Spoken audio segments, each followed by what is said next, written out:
Hi everyone, I'm Dr. Ansil PN. Welcome to another session on polyol pathway.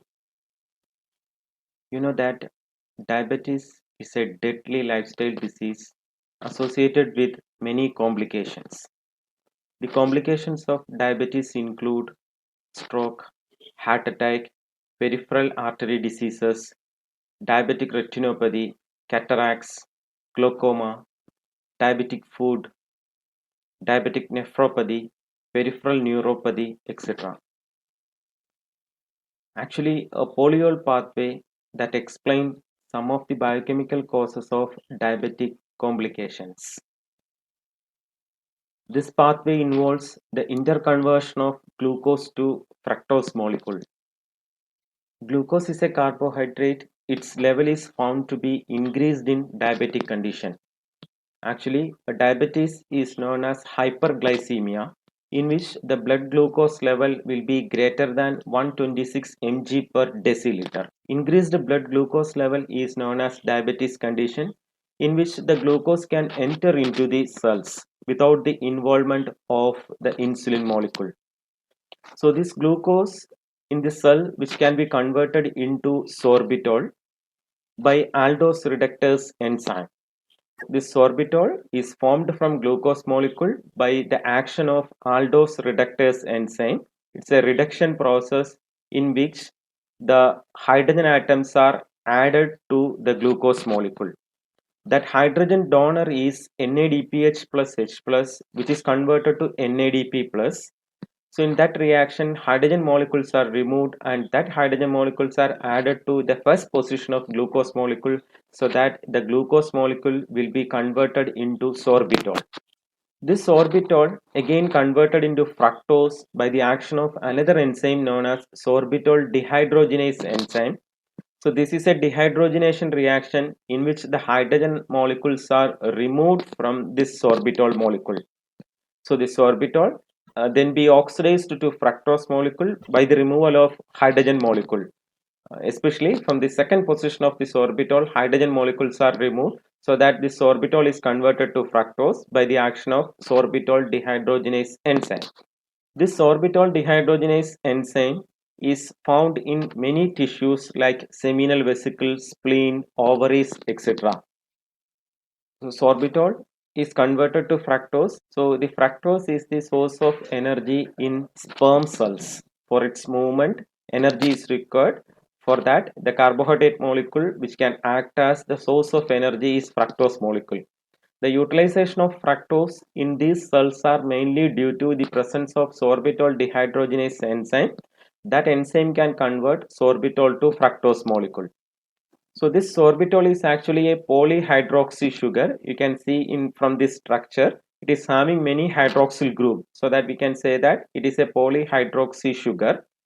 Hence, this pathway is known as polyol pathway. So polyol pathway is directly related to glucose concentration. Means that when glucose concentration is higher, there will be more conversion of this glucose molecule to sorbitol. So this polyol pathway, which is directly related to glucose concentration, we can say that in diabetic condition, the polyol pathway will be higher because of the presence of high blood glucose level. So what is the role of this aldose reductase enzyme? The role of aldose reductase enzyme is that converts glucose molecule to sorbitol. That is the function of aldose reductase enzyme, and the activity of this aldose reductase enzyme is found to be higher in lens, retina of eye, peripheral nerves, and kidney. As a result of that, in these cells, the conversion of glucose molecule to sorbitol will be very high, especially in diabetic condition. We have to remember that due to the high activity of aldose reductase enzyme in lens, retina, peripheral nerves, and kidney, the conversion of glucose to sorbitol will be higher. How this sorbitol pathway occurs in diabetes mellitus? So diabetes mellitus, I have told you that it's a condition of hyperglycemia in which the blood glucose level will be very high. So in hyperglycemia, that increases the intracellular glucose level. So without the involvement of insulin molecule, the glucose molecule will enter into the cell, so that the intracellular glucose level will be higher in diabetes mellitus. Actually, in diabetic condition, the intracellular glucose level is found to be higher in lens, retina, nerve cells, and kidney. So that the complications of diabetes mellitus or diabetes are higher in these tissues like lens, retina, nerve cells, and kidney. High activity of aldose reductase enzyme in these tissues which can convert glucose to sorbitol. So there will be an increased conversion of glucose molecule to sorbitol because of the presence of high amount of aldose reductase enzyme or high activity of aldose reductase enzyme, as well as due to the high amount of glucose level, intracellular glucose level. Sorbitol dehydrogenase enzyme is absent or low in these tissue. So that what happens is that this sorbitol will not convert it into fructose molecule. That actually results in the accumulation of sorbitol in these tissue. So this sorbitol is a hydrophilic molecule. Hydrophilic molecule means which can binds with water molecule. So this hydrophilic sorbitol molecule absorbs water molecule, and that results in the swelling of cells. The accumulation of this sorbitol often causes cataract, peripheral neuropathy, and nephropathy.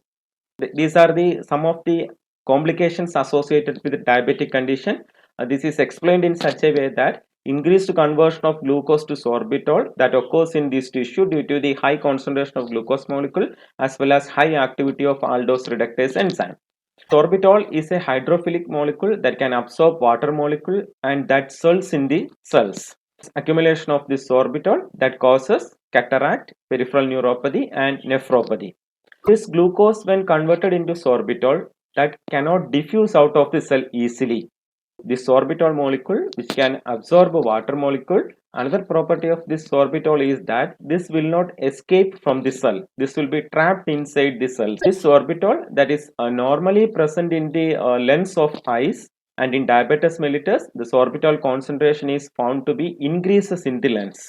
This often leads to the osmotic damage of the tissues and development of cataract. Now there is a reflection spot question: why fructose is a preferred carbohydrate for the energy needs of sperm cells? So we find out the answer that I have explained along with this sorbitol pathway at the beginning. Thank you.